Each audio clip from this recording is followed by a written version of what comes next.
Student इस lesson में हम बाइलिनियर ट्रांसफॉर्मेशन के बारे में पढ़ेंगे। बाइलिनियर ट्रांसफॉर्मेशन आपका किसे कहते हैं, मतलब द्विरेखीय रूपांतरण क्या होगा। तो W बराबर ए जेड प्लस बी बटा सी जेड प्लस डी रूप का जो भी रूपांतरण होगा वो आपका द्विरेखीय रूपांतरण या रैखिक भिन्नात्मक कहलाता है।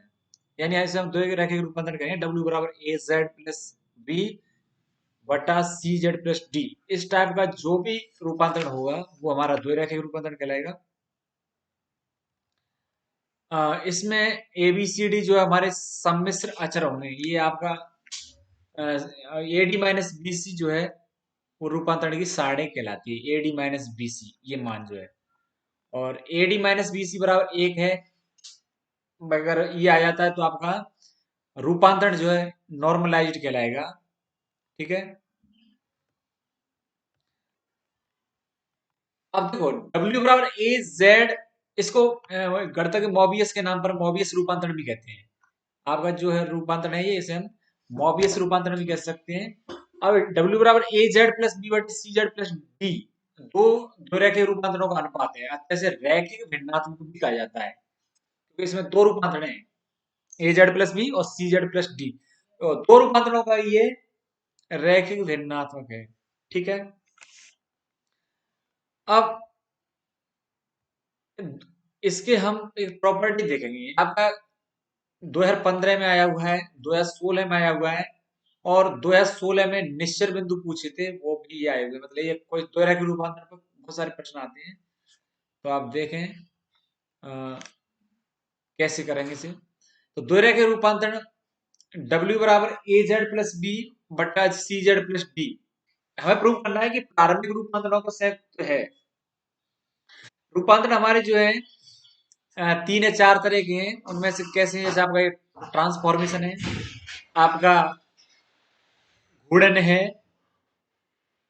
तो वो जो रूपांतरण है वो प्रारंभिक रूपांतरण कहलाता है। अभी भाई आपने ट्रांसफॉर्मेशन किया, मतलब स्थानांतरण किया, गुणन किया, ये जो आपके प्रारंभिक रूपांतरण है। तो हम ये प्रूव करना चाह रहे हैं इस थ्योरम में कि W बराबर ए जेड प्लस बी बटा सी जेड प्लस डी, इससे जो हम प्रारंभिक रूपांतरणों को निकाल सकते हैं। तो देखें कैसे। W बराबर ए जेड प्लस बी बटे सी जेड प्लस डी, हम क्या करेंगे, ऊपर इस सी जेड प्लस डी से इसमें भाग देंगे, ऊपर वाले में ए बटे सी वाला भाग जाएगा, plus B C minus A D आपका जो है रह जाएगा शेष।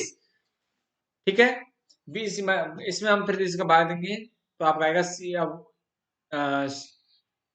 बी सी माइनस ये भाग देने के बाद आपको बन जाएगा B C minus A D बटा सी स्क्वायर। सी इसमें से हम कॉमन ले लेंगे, यहाँ से हम कॉमन ले लेंगे तो आपका सी स्क्वायर आ जाएगा यहाँ जेड प्लस डी बटा सी। मतलब हम क्या कर रहे हैं, यहाँ नीचे से आपने सी कॉमन लिया तो ये बन गया आपका जेड प्लस डी बटा सी, और ऊपर से आपने लिया है कॉमन ए, और या फिर आप पहले से आप भाग दे लें इसमें, तो आपका ये आ जाएगा ए बटा सी पर तो भाग गया, B C minus A D बटे C square Z plus D C आ जाएगा।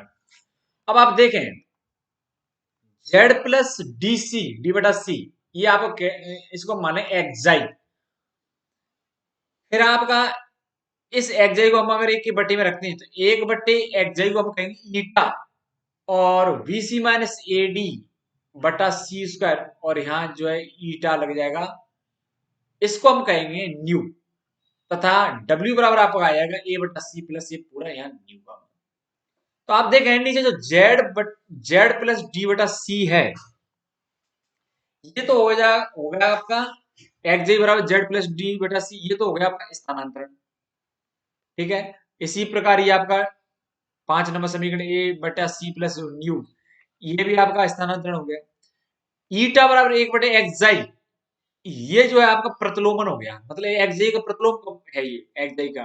तो ये वास्तविक अक्ष के तथा वृत्त के सापेक्ष प्रतिलोमन है। ये ईटा बराबर 1 बटे एक्साई, ये प्रतिलोमन हो गया। ये जो है न्यू बराबर B C minus A D बटा सी स्क्वायर ईटा, ये आपका कहलाएगा आवर्धन और घूर्णन। तो घूर्णन और आवर्धन में जो है चर के गुणांक में जो है आपका एक यहाँ कोई चर अचर होता है, सम्मिश्र अचर होता है V C minus A D बटे सी स्क्वायर। ये तो आपका ईटा में गुणा हो रहा है। ये जो है आपका किसका उदाहरण है? घूर्णन और आवर्धन का। तो जितने देखो आपके प्रारंभिक रूपांतरण होते हैं, स्थानांतरण, प्रतिलोमन, घूर्णन और आवर्धन, तो ये चारों जो है हम इससे प्राप्त कर सकते हैं, मोबियस रूपांतरण से या द्विरेखिक रूपांतरण से। अब देखें, प्रत्येक द्विरेखिक रूपांतरण वृत्त या सरल रेखा को वृत्त या सरल रेखा में प्रतिचित्रित करता है। प्रत्येक द्विरेखिक रूपांतरण वृत्त या सरल रेखा को वृत्त या सरल रेखा में प्रतिचित्रित करता है। तो पहली बात तो ये कि हम एक सर्कल लेते हैं, जेड समतल में कोई भी सर्कल होगा उसका समीकरण होता है इस टाइप में, बी ए जेड जेड बार प्लस बी जेड बार प्लस सी बराबर 0।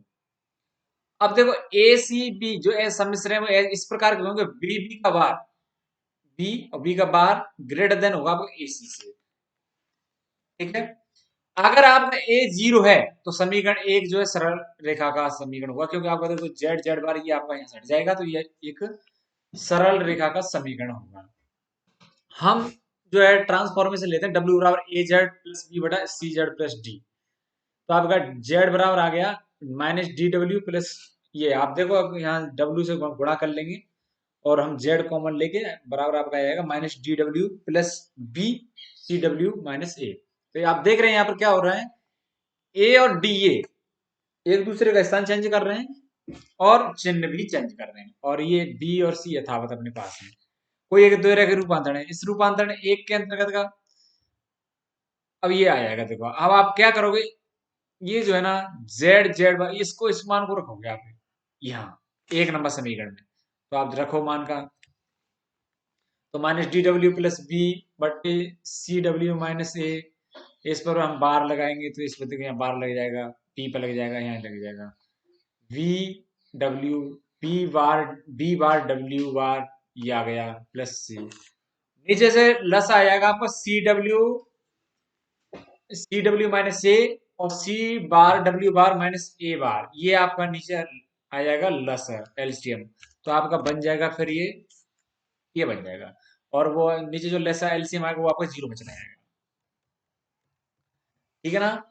तो A D D bar minus B D C bar minus B bar D bar C plus ये आपके बनेंगे डब्ल्यू डब्ल्यू बार, जैसे आप गुणा करोगे यहाँ देखो माइनस, यहाँ करोगे माइनस डी का डी माइनस डी से, तो डी डी बार प्लस में आ जाएगा, और ए आपका तो ए डी डी बार, ये आपका डब्ल्यू डब्ल्यू बार ये गुणा में बन जाएगा। इसी प्रकार आप यहाँ करोगे गुणा, तो यहाँ कहेगा minus B D C minus B D C, और सी पर बार है आपका, और ये वाला, और इसी तरह से यहाँ आएगा B minus B bar minus D bar और सी, और यहाँ से आएगा सी सी सी, सी पर बार कैपिटल सी प्लस और गुणा में स्मॉल सी, और आपका सी पर बार डब्ल्यू डब्ल्यू बार। इस तरह डब्ल्यू डब्ल्यू बार डब्ल्यू वाले पद में ये आ जाएंगे गुणांक में, और डब्ल्यू बार वाले में ये आ जाएंगे। अब आप देखें, इसको हम कोई एक नया अचर दे सकते हैं ये पूरे को, तो आपको बन जाएगा अल्फा, दे देते हैं अल्फा डब्ल्यू डब्ल्यू बार। इस पूरे को एक नया अचर दे देते हैं बीटा, दे देते हैं डब्ल्यू। ये जो बीटा का क्या है, बीटा का आपका बीटा का बन रहा है ये देखो minus A B bar D, ठीक है, ये आपका आ गया minus A B bar plus आपका बी वी और सी बार,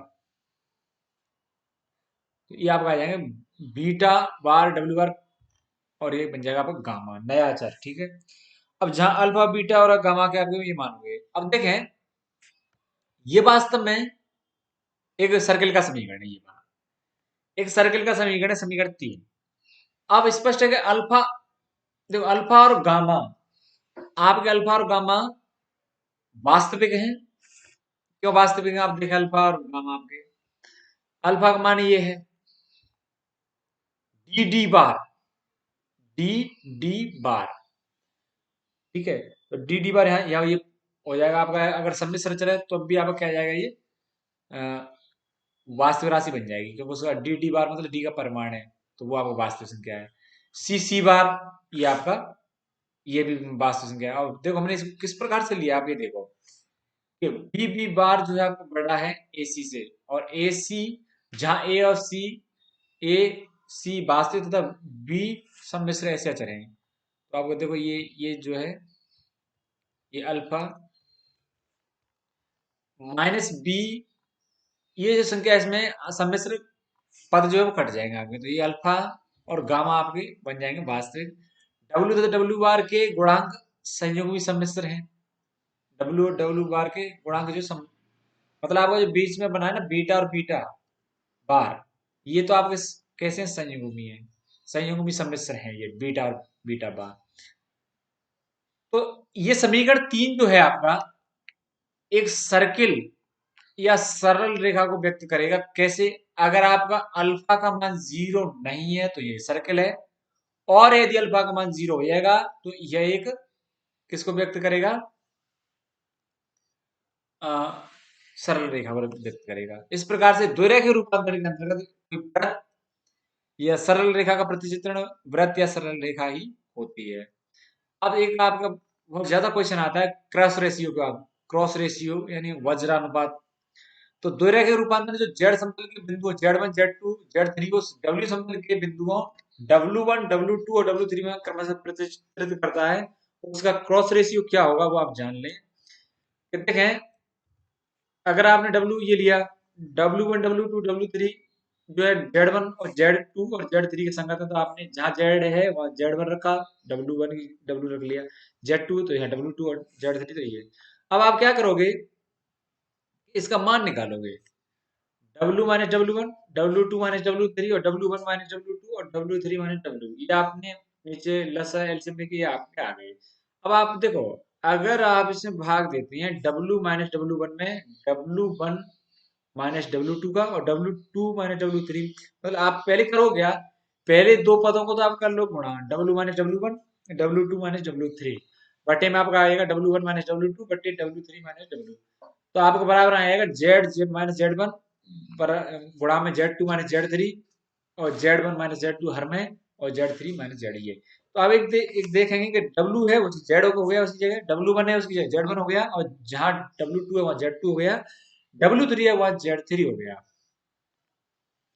तो ये जो है देखो, W के जो सिंबल हैं, मतलब पहले जो Z1 है उसकी जगह W1 हो जाता है, मतलब आपको इससे जो अनुपात है वो एक निश्चित अनुपात प्राप्त होता है। ये इसको जो है हम वज्रानुपात कहेंगे, ये जो 8 नंबर है ये हमारा क्रॉस रेशियो कहलाता है, ठीक है ना। ये हमारा क्रॉस रेशियो कहलाएगा, इसे हम व्यक्त करते हैं इससे Z1 Z2 Z3 Z4 और W1 W2 W3 W4, मतलब द्विरेखीय रूपांतरण का अंतर्गत बिंदुओं की अब वज्रानुपात निश्चर होते हैं, मतलब ये जो अनुपात है ना वो निश्चर होता है, इनवेरिएंट होता है, मतलब इसका मान सेम रहता है, चाहे आप चर Z और W कोई भी आप द्विरेखीय रूपांतरण निकालें, उस द्विरेखीय रूपांतरण के अंतर्गत वज्रानुपात जो होगा आपको वो इनवेरिएंट होगा, निश्चर होगा, मतलब उसका मान नहीं बदलेगा। तो Z1 Z2 Z3 Z4 इनको हमने अगर कोष्टक में रखा, बड़े कोष्टक में ऐसे W1 W2 W3 W4, तो ये वज्रानुपात है, और वास्तव में है क्या, ये वाला ये जो मान है W minus W1 W2 minus W3 बटे W1 माइनस W2 और W3 माइनस W, ये जो है आपका कहलाता है द्विरेखीय रूपांतरण का वज्रानुपात। वज्रानुपात है ये, वज्रानुपात। तो क्या देखो, किसी द्विरेखीय रूपांतरण के अंतर्गत जिन बिंदुओं के प्रतिबिंब उनकी संपाती हो उन्हें उस रूपांतरण के निश्चर बिंदु कहते हैं। निश्चर बिंदु आपको पूछ रहे हैं, ये एक नंबर के डेफिनेशन पूछ लेते हैं और इसके ऊपर क्वेश्चन भी आए हुए हैं। निश्चर बिंदु कैसे ज्ञात करते हैं, ये आपके लिए आया हुआ है कि निश्चर बिंदु कैसे ज्ञात करते हैं। तो किसी द्विरेखीय रूपांतरण के अंतर्गत जिन बिंदुओं के प्रतिबिंब उनके संपाती हो उन्हें उस रूपांतरण के निश्चर बिंदु कहते हैं। मतलब जिन बिंदुओं के प्रतिबिंब, जैसे आपने ट्रांसफॉर्मेशन किया लेकिन वो बिंदु उसी जगह पर प्राप्त हो गए, यानी जिन बिंदुओं के प्रतिबिंब उनके संपाती मतलब उन्हीं में वापस आ जाते हैं, तो वो निश्चर बिंदु कहलाते हैं। तो कैसे ज्ञात करेंगे, देखो W बराबर आपका रूपांतरण है AZ प्लस B बटा CZ plus D, AD minus BC जो है नॉट इक्वल टू 0 है। अब पहले Z था, W करने के बाद भी वो Z ही प्राप्त होता है, मतलब पहले जो मान था Z वही प्राप्त होता है, तो हम W की जगह Z रख लेंगे तो निश्चर बिंदु प्राप्त हो जाएंगे। W जब हमने Z रखा, इसको हम हल करेंगे तो ये आ जाएगा CZ square plus D minus AZ minus B बराबर जीरो। अब दो स्थितियां हो सकती हैं कि आपका सी जीरो हो, सी जीरो नहीं हो। सी अगर जीरो नहीं है तो आपका ये है द्विघात समीकरण। द्विघात समीकरण को ज्ञात करोगे तो देखो यह बन जाएगा। किससे ज्ञात करेंगे हम द्विघात समीकरण को? हल करेंगे श्रीधर आचार्य के सूत्र से। तो जेड बराबर आपका आएगा ए माइनस डी। भाई ये माइनस बी होता तो यहाँ डी माइनस से इसका नेगेटिव करेंगे तो आपको आएगा A minus D plus minus A D minus A का स्क्वायर या ए माइनस डी का square plus four B C, मतलब माइनस फोर ए सी होता है तो आपको आ गया प्लस फोर बी सी बटा टू सी। अब यदि डी माइनस ए का square plus four B C बराबर जीरो नहीं है तो रूपांतर के दो निश्चल बिंदु प्राप्त होंगे। अगर आपका जो डिस्क्रिमिनेंट विभक्त करें यानी ये वाला डी माइनस ए का square plus four B C अगर जीरो के बराबर नहीं है तो दो निश्चल बिंदु प्राप्त होंगे। यदि डी माइनस ए का square plus four B C का मान जीरो है तो एक निश्चल बिंदु प्राप्त होगा। ठीक है, जब सी बराबर जीरो है, D not equal to zero, इस स्थिति में आपका क्या बनेगा? सी जीरो तो सी यहां से हटा लेंगे तो आपको ये जेड बराबर आएगा ए बटा डी जेड प्लस बी बटा डी। तो दर्शाता है कि एक निश्चल बिंदु इनफाइनाइट और दूसरा निश्चल बिंदु आपका क्या प्राप्त होगा? भाई निश्चल बिंदु आपको क्या प्राप्त होता है? ये इनफाइनाइट। एक निश्चल बिंदु आपको इनफाइनाइट है क्योंकि आप अगर जेड जेड जेड की जगह आप क्या करते हो? इनफाइनाइट करते हो तो आपको डब्ल्यू भी इनफाइनाइट हो जाएगा। ठीक है ना? तो आपको A minus D Z plus B बराबर जीरो। तो इनका केवल ही एकमात्र निश्चल बिंदु होगा इनफाइनाइट। ठीक है,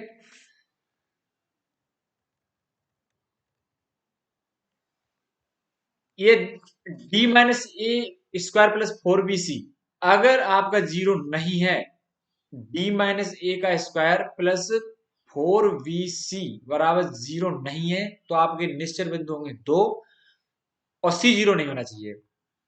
ठीक है, अगर सी जीरो नहीं है और डी माइनस ए स्क्वायर का प्लस फोर बी सी बराबर जीरो है तो आपका निश्चल बिंदु होंगे एक। और यदि सी जीरो है, A minus D not equal to zero है तो आपका एक तो परिमित प्राप्त होगा और एक अनंत प्राप्त होगा।